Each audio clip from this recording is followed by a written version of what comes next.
Yeah, so FIRE stands for Financial Independence, Retire Early.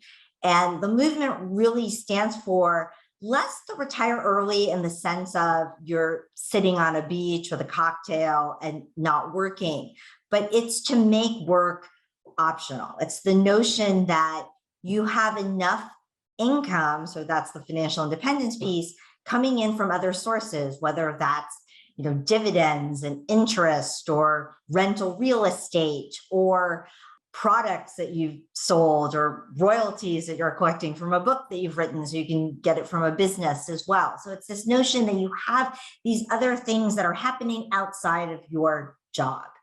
And it is really important, I think, for working moms in particular, because it's exhausting, frankly, to be raising a kid and to be, managing and spearheading a career.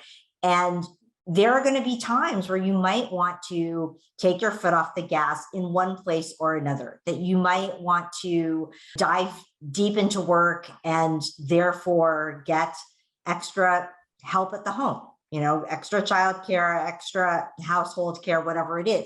There are going to be times where you want to work part-time, or you want to maybe take some risks in your career and whatever it is, take a sabbatical. And financial independence allows you to do that. So I do think that women have to pay attention. Women's salaries also peak earlier than men's. On average, it's 40. Now, don't just run around to that number and say, oh my gosh, if I'm over 40, then it's done for me, because it's an average, folks. Okay. But the point is that for women, you might be at the latter half of your money making ability. And so that's another thing.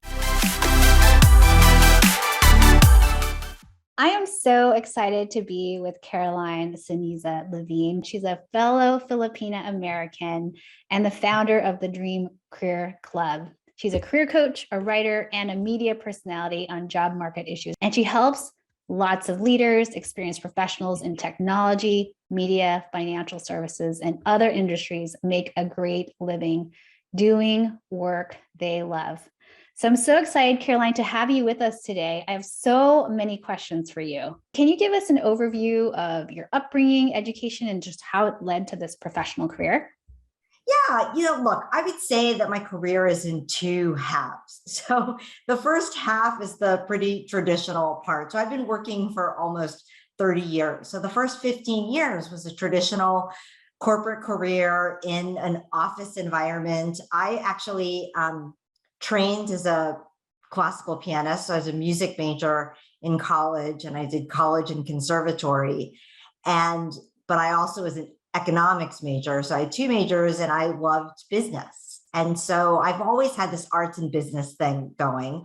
I worked in investment banking, management consulting. I worked in retained executive search. So that was my pivot into HR. And then I worked in corporate recruiting for a global media company. So that is the kind of traditional half of the background. And then in 2008, I started my own company, which focuses on HR consulting, predominantly executive coaching, but also some recruiting. And so, I guess the arc of the career is really career change. I mean, I've been in the arts, in business, and back again, back and forth, and doing all those things. I've been an employee, I've been an entrepreneur, I've been in different industries and in different roles. So the only constant is the change part. So we're going to talk about these different pivots. So it's really fun because you not just have, Caroline, this like professional side, but you've also got the art side, and you actually made that into part of your life instead of these separate silos. But before we go there, tell me, Caroline, as a fellow Filipina, how has being Filipina, or even just your identity, your ethnicity, gender, your culture, how has it influenced your life and your professional career? I would also say that the study hard, get good grades, get a good job piece, and be a business person or a lawyer or a doctor, that there were certain careers, or, there are certain expectations from a professional standpoint. I think, again, not only a Filipina thing, but it definitely, that was part of the upbringing as well. I love that. As a Filipino, I feel like being a doctor, it was the standard thing. Play piano, be a doctor. My mom was a nurse. It's like super standard. And both of us did not take the medical path, which is really funny. But let's turn to your career, because there are certain challenges that we face as people of color, as women, trying to make it in these different industries. And you've had so many pivots in your career. I'd love to learn about a pivotal time, a pivotal moment when you learned what it would really take as a woman of color to make it to the top. I don't have rose-colored glasses where I say, oh, racial discrimination doesn't happen, or age discrimination, or gender discrimination. But I will tell you what has served me really well, and what I tell all of my clients is that I actually don't think about those things. And I tell people that, do the best that you can. And then when you get to the top, help other people. When I'm in a negotiation, I don't think, oh, I'm a woman in a negotiation. I think, okay, what do I need to do? What is the other person? What are they giving off? What are they saying? How can I work off of that? I don't assume that I'm in a tougher position because I'm a woman, or because at this stage I'm older, or because I was younger at the time, or because I'm Filipina, or whatever it is. And that has served me really well. I've always gone into situations thinking, why not me? I just assume that it will be okay. And again, that isn't to diminish things like the double bind, which is to say that if a man negotiates hard or asks for what he wants, he's being assertive, and that's a good quality to have. If a woman does it, she's being bossy. If a person of color does it, they have to be careful not to come across as angry or asking too much. But again, I think that at the end of the day, people hire people, people promote people. It is about relationships that you and I develop, and we have to do the best that we can do there. Let's talk about that, because Caroline, you named that you don't think about it, which actually, if you think about racism, sexism, all those isms, discrimination, when you do think about it, it actually can be stereotype threat, right? You can actually perpetuate, okay, this feeling of maybe inferiority, that maybe I'm not supposed to be here, or you have imposter syndrome. So the idea of let's focus on the job. Why not me? I am as qualified. It can be me. In fact, they would be lucky to have me. That's the mastering the mindset. And so what are those things, Caroline, that you would say that most people don't know, that when they're trying to go to bat for themselves or really try to make it to the top, especially as women, people of color, what would you say? Say three things, like, okay, make sure you do these three things. First of all, I would say that if you can think of negotiation as not a one-time event, but actually a process, then you will be ahead of the game. But what I mean by that is that most people, when they hear the word negotiation, they think of sitting at a table across from the other person, talking about the job offer, or the raise, or whatever it is that they're negotiating about. When in reality, negotiation is a process that starts well before you get to the table. It starts in your preparation. It starts with the other person's preparation and them thinking about what they want. And then sitting down at the table is just one part of that. And then there's after you're at the table and you're following up with that person and you're continuing the conversation. So it's a lot of little conversations. It's a lot of action in between. It's a lot of things that you do on your own well before you talk to anybody.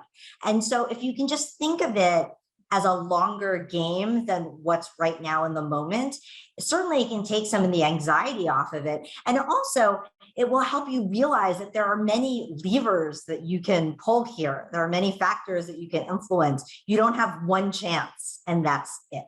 So thinking of it as a process for sure is going to help. Secondly, remembering that the most important part of this process is actually the preparation. I'll be coaching people on their negotiation, and they're not even 100% clear on what they want.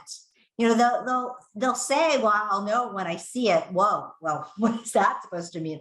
Or, that a job offer is just one thing. A job offer is dozens of things. I mean, just compensation is a lot of things. It's salary, it's growth, it's bonus, sign-on, it's upside, it's profit share, it's equity, it's title, I can go on and on and on. And that's just the compensation piece of it. And that's not even your work environment and your resources and your relationships with other people. And so there are so many things to negotiate. You have to be really, really clear. That's all part of the preparation. I take people through a 7-step process because, yeah, like there's a lot that can be done in there. And then I would say that the final thing is that the reason why you're negotiating is because you want to work together. You really do want to make a deal.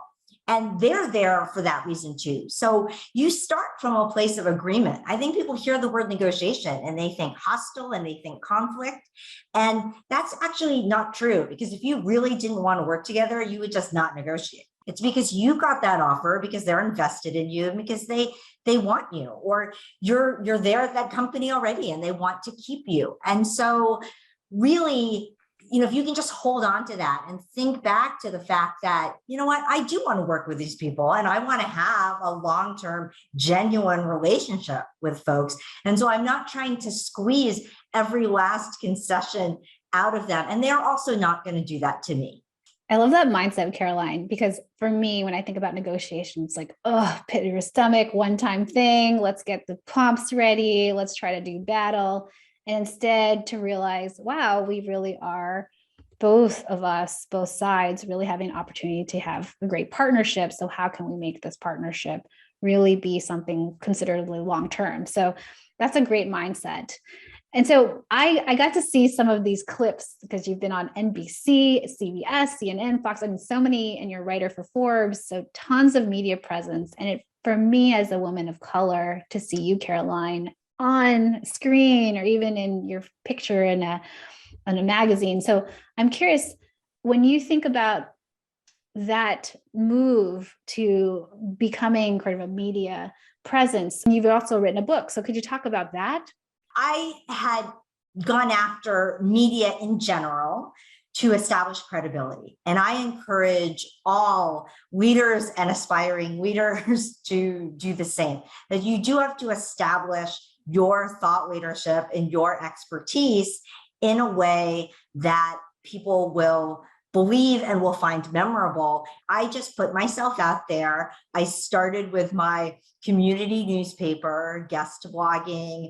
I started with journalists that I happen to know who are also, regional reporters or just, on a regional channel, something like that. And I was just trying to be as helpful as I could to as many people as possible. And I've been writing for 11 years now for Forbes, and they actually reached out to me. So you can't apply.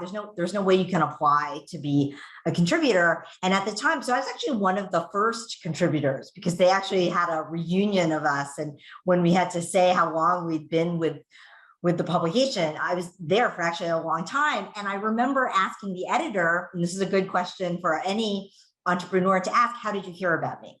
And she said, everywhere. So I knew at that point that, okay, I was starting to get some traction and that it works to just try to be in all these different places so that people will see you and then will recognize your work. So that's the media part of it. And then the book, my book projects actually came about through a similar vein. So it was through relationships that I was actually part of my very first book project, which was an anthology. It was a set of essays about fear. And I wrote about fear and career change because I wanted to own kind of that career change space. And the editor of that book, she happened to have worked at a company I had worked at. We didn't know each other at the company. And I played on that affinity. I said, hey, we both were here and now we're both here and it would be great to work together again. So even though we hadn't technically worked together, I established that affinity.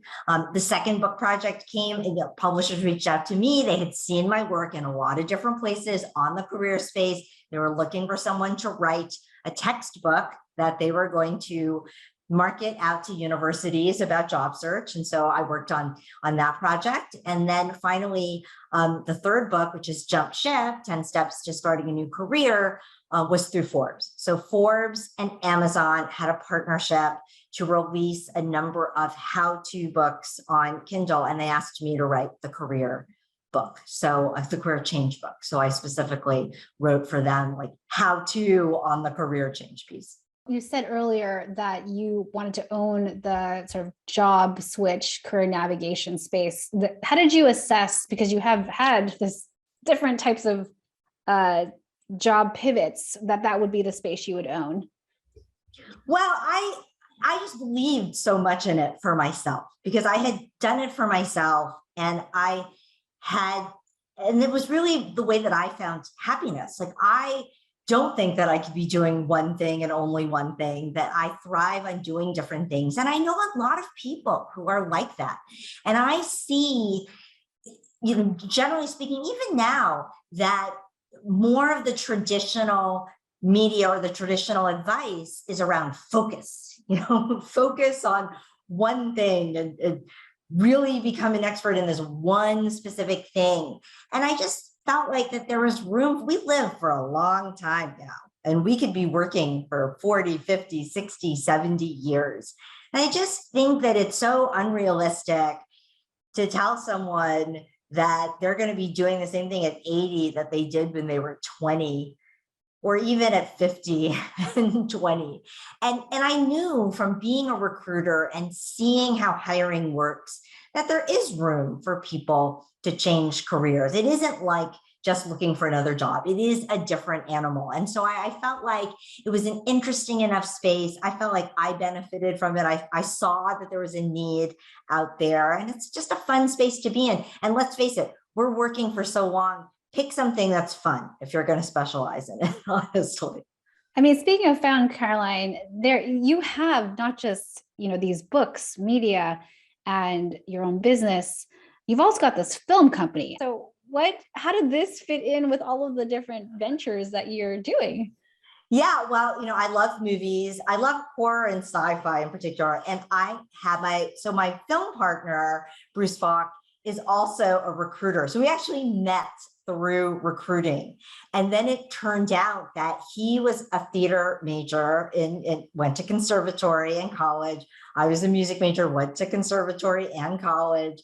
And so we had this in common. And so we just started talking about the arts and how we still loved the arts and wanted to be involved. And then it turned out that we actually both loved zombie movies in particular. So we bonded over that. And then we said, well, maybe we could do something. And he is, he's a Black American. And so it was the people of color, are they represented in the films that we watched? And so that was something that we talked about. And we said, well, if not like waiting, this is before Get Out and, really before kind of all the racial reckoning. And so we just started talking about maybe we can start creating some of these things. And so we did. I mean, it was just about following what our interests were and figuring out how to make it work, which of course is the secret to career change. Really, it's like start with your interests and then figure out how to make that into a job.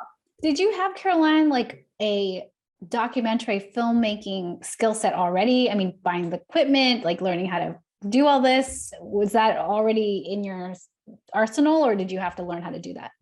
No, I mean, but it was in Bruce's arsenal. So when we divvy up what we're doing, I very much take, so I was already writing and he was already writing. So we write together and separately. But I do much more of the producing, and then he'll do much more on the directing and the casting side, because that's his area of expertise. And my area of expertise is business and money and connections and, trying to raise there. But yeah, I mean, there were absolutely things that I had to learn because I didn't know anything about the business of film or how much things should cost or would cost and things like that. So there are always things that you're going to learn, but that's true in every industry.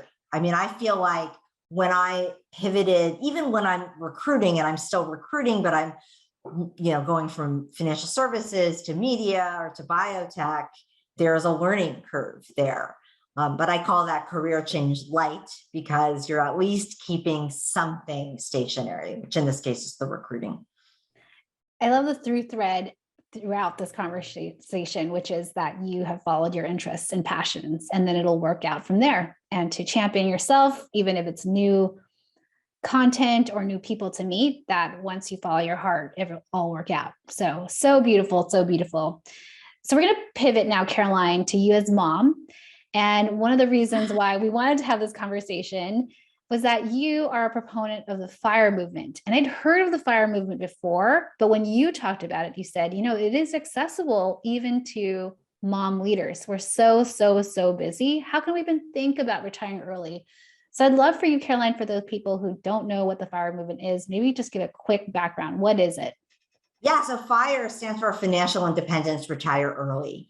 And the movement really stands for less to retire early in the sense of you're sitting on a beach with a cocktail and not working, but it's to make work optional. It's the notion that you have enough income, so that's the financial independence piece, coming in from other sources, whether that's dividends and interest or rental real estate or products that you've sold or royalties that you're collecting from a book that you've written so you can get it from a business as well. So it's this notion that you have these other things that are happening outside of your job.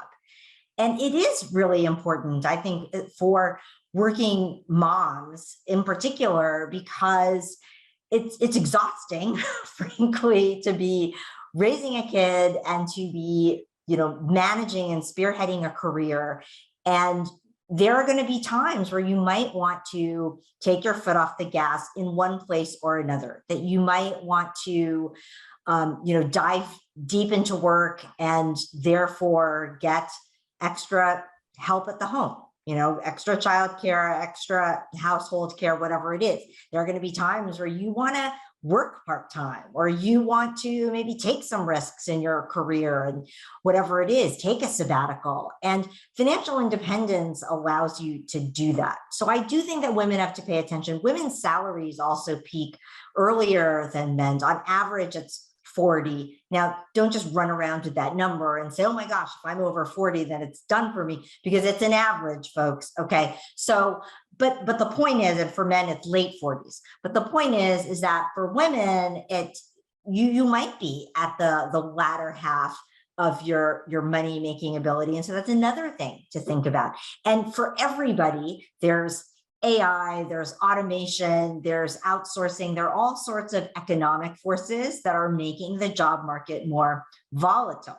Right now, we are in a candidates market. The Great Resignation has caused a lot of companies to feel very anxious and very nice about retaining their employees. And it seems like it's going to be such a great time. That pendulum is going to shift again, and it's going to be an employer's market. And when there's a down market, it's nice to have financial independence so that if you somehow have an extended employment gap, you can weather that. You're not going to be sunk financially. I love this description, because the FIRE movement is not necessarily this kickback on the beach, but there are steps we can take now.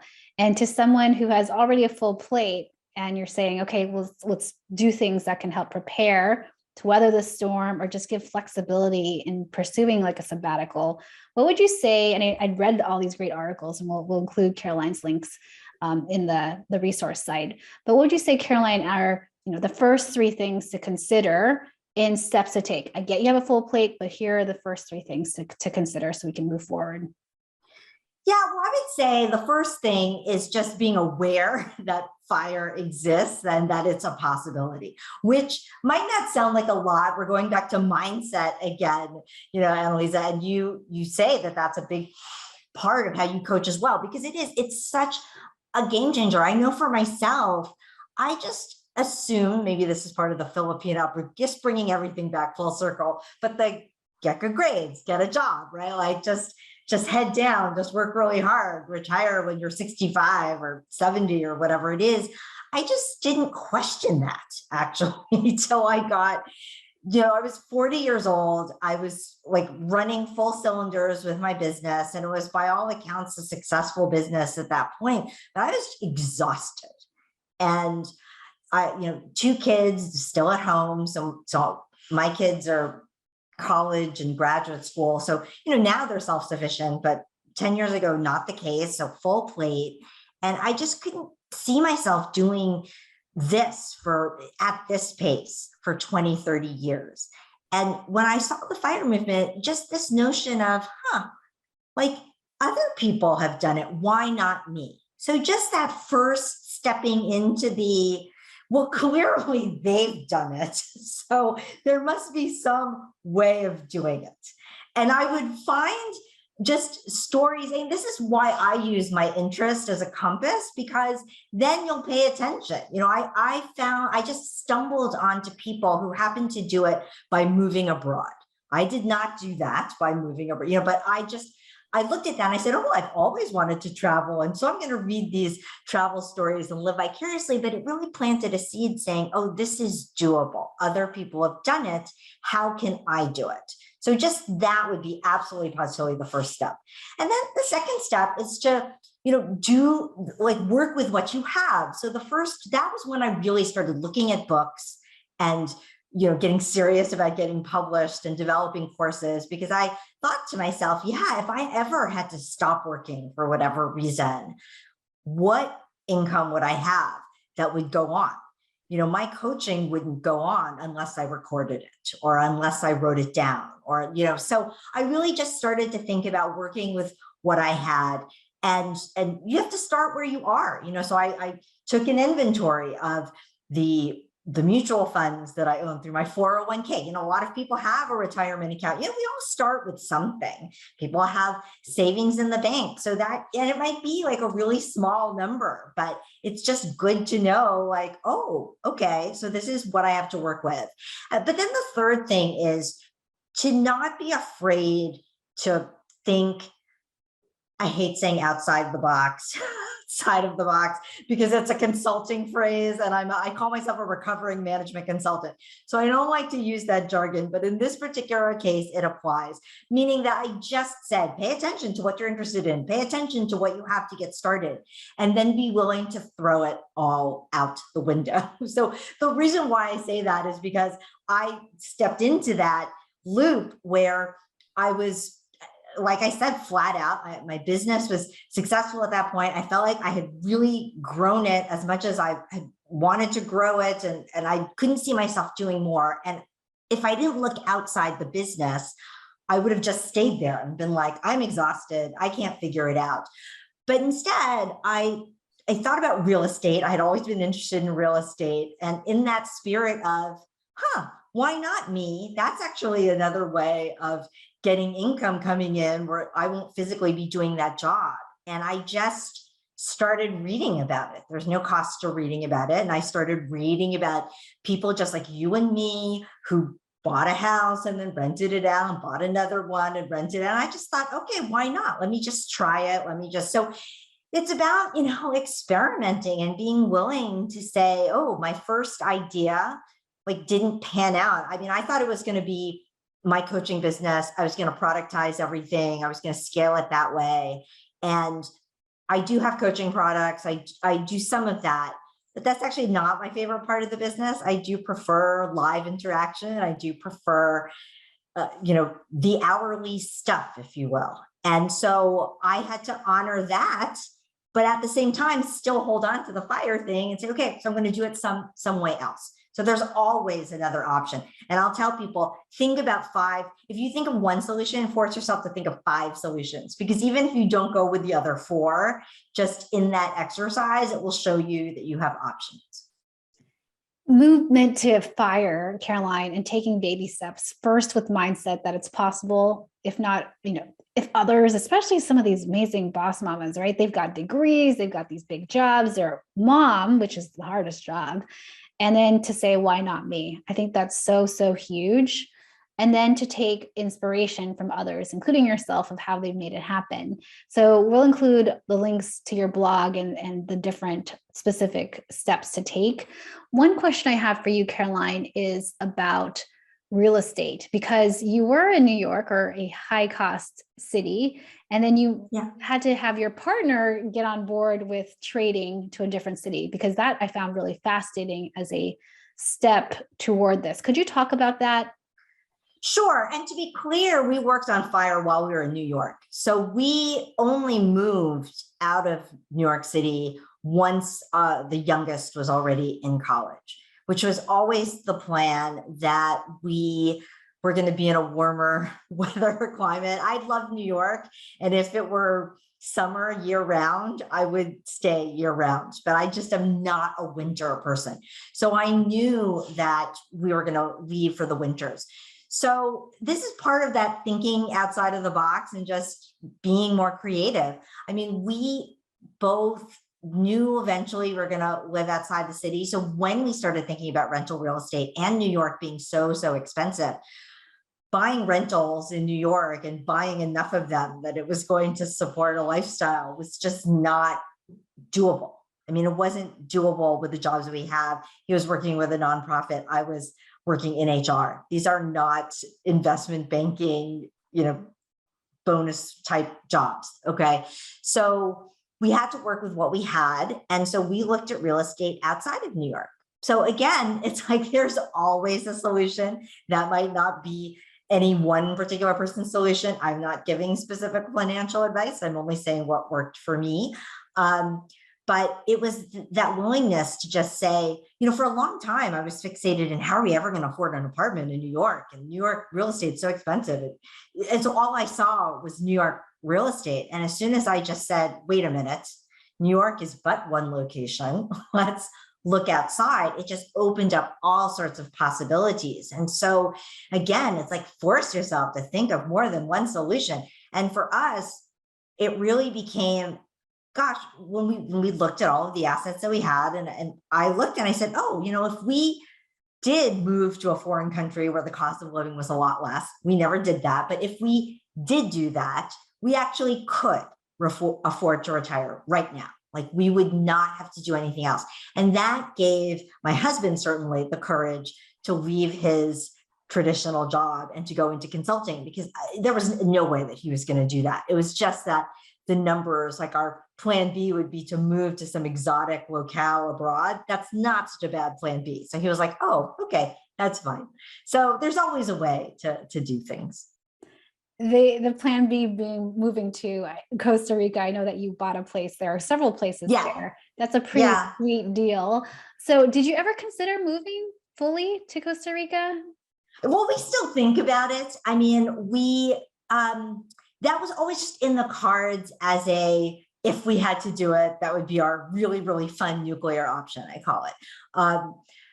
But ideally, I'd like to have all of it. We still kept a place in New York. We now have our place in Florida. So we have the slower, the leisure, the beach lifestyle of Florida. We have Costa Rica when we need to do something more exotic. And we have New York when we need to do something that's faster and busier. And when I just miss big city life. So, you might find that you can do all of it. But when we started one stage at a time. It was, okay, we could do it in Costa Rica. That's our first stage of FIRE. And okay, we could move to a lower cost geography like Florida versus New York. And that's a second stage. And then, but ideally we'd like to do all of it. So you can still dream big as long as you are willing to bite that off in small steps. Would you accumulate properties in those same cities, or would you continue to spread out with the geographics? Yeah, so everybody's going to be different here. We own property in 4 different locations. We actually started in North Carolina, not Florida, but North Carolina, Florida, Costa Rica, and New York. So, part of that's our preference, just that we wanted to own where we're living. Part of it is where we had contacts, where we had a team, because we cannot manage our properties on the ground, certainly not in Costa Rica, and we're not in North Carolina. And even our properties in Florida, we don't manage. So we have a property management team. And so there are other geographies that we'd be interested in, but we don't know people there. It just didn't, work out in terms of timing wise. We already had a setup here. So just why not? Again, I was an entrepreneur, 2 kids, you have to do what you can do. And that's why I keep telling people there are many, many, many ways to proceed. You can buy real estate in a lot of geographies. You don't even have to buy real estate. You can do products, you can do books, you can do investing. I mean, there are just so many things. And so if you feel like you're hitting a brick wall or this notion of being a landlord is like really scary, then okay, then pick something else. So with that, Caroline, I'm going to go to lightning round questions. Are you ready? Okay. Yes. Okay. Chocolate or vanilla? Oh, chocolate. Cooking or takeout? Cooking. Climb a mountain or jump from a plane? Neither. Like seriously, neither. Okay. Not even interested. No. This is what, can we just like, I know it's lightning rounds, but I just have to say, I did stand up in New York for 9 years and people are always like, oh my gosh, that's so scary. That's so scary. And yet they'll go bungee jumping or where you can physically die. You know what I'm saying? Like, no, sorry, neither, never. Okay. Caroline, I would happily do either of those versus stand up. So come on now. Yeah, crazy. That sounds really You're scary. crazy. Have you ever worn socks with sandals? I probably have. I don't have an issue with it, but look, I'm in Florida. You don't need socks with anything here. How would you rate your karaoke skills on a scale of 1 to 10, 10 being Mariah Carey? Okay, so I am a music major, so yes, I can sing.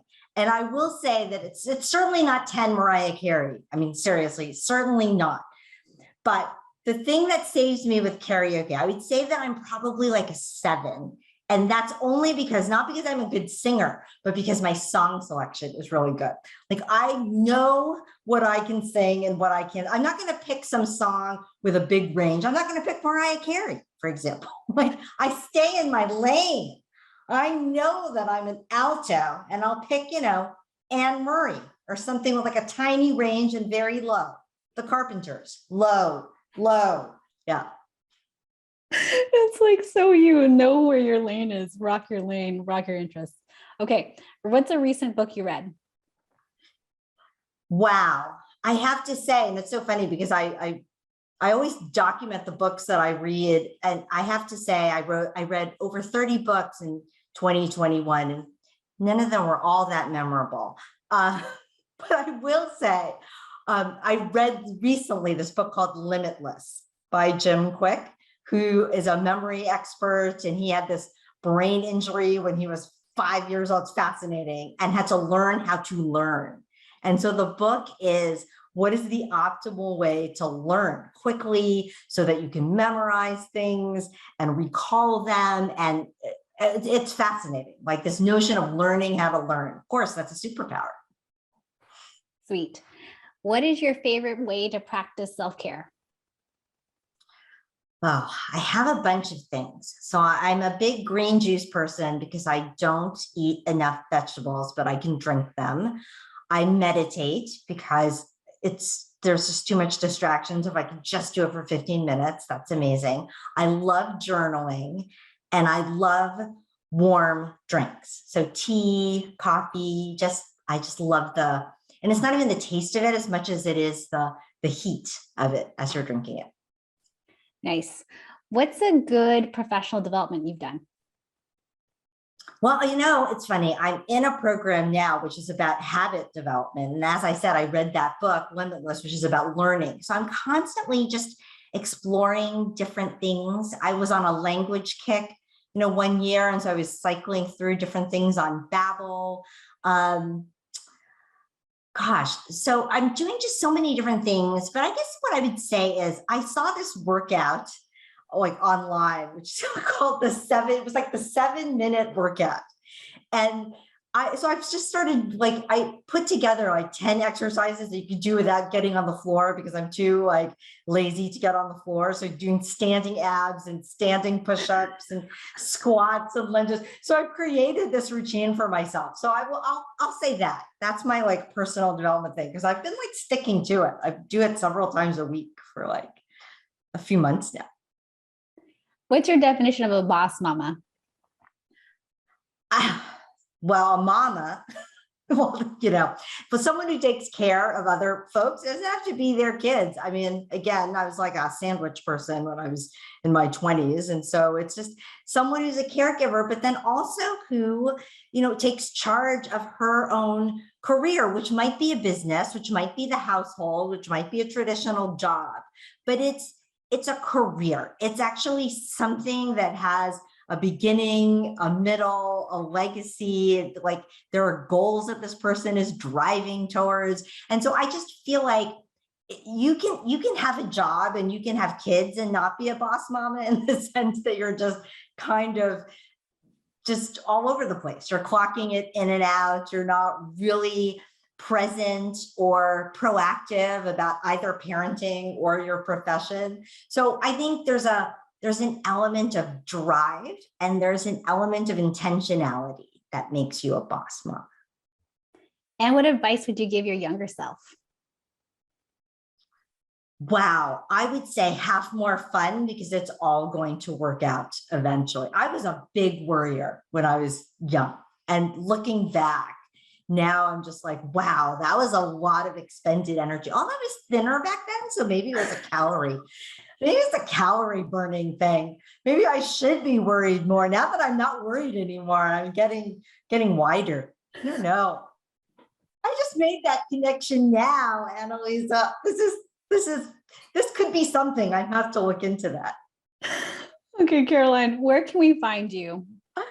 So dreamcareerclub.com, that's the easiest way to see what I'm about, because everything is on there. My fire course is on there. My job search course is on there. My career change book is on there. So that's the first place to go. And when you're on the site, I have a free newsletter, and with it comes the 25 career mistakes even smart professionals make. Because let's face it, you and I, we run into a lot of smart people. It's not for lack of intelligence. It is not for lack of talent or ambition. People wind up in the wrong career because, they just might have not been thinking about it. And then they wake up and it's like, oh, 20 years later, they're in a job they don't enjoy all that much, or maybe their circumstances have changed. So we can always redirect, right? Never too late. And last question, Caroline, do you have a final ask, recommendation, or any parting thoughts? Gosh, any parting thoughts? I think the best time to change careers, to go after what you really want, is right now. It is really right now. And you might think, gosh, if I had started this sooner. I say that a lot about real estate. I'm really talking to myself when I give advice. And I say, oh, if I had just started in real estate, earlier, then I would have had all of these properties paid off by now. But, you start when you start, and you weren't ready to do whatever it was before, but you're ready now. And actually your own internal readiness trumps market conditions anytime. So get going. Thank you, Caroline. This is an awesome conversation. I learned a lot, and that I'll be implementing for myself and my kids. So thank you, thank you, thank you. Yeah, thanks so much for having me.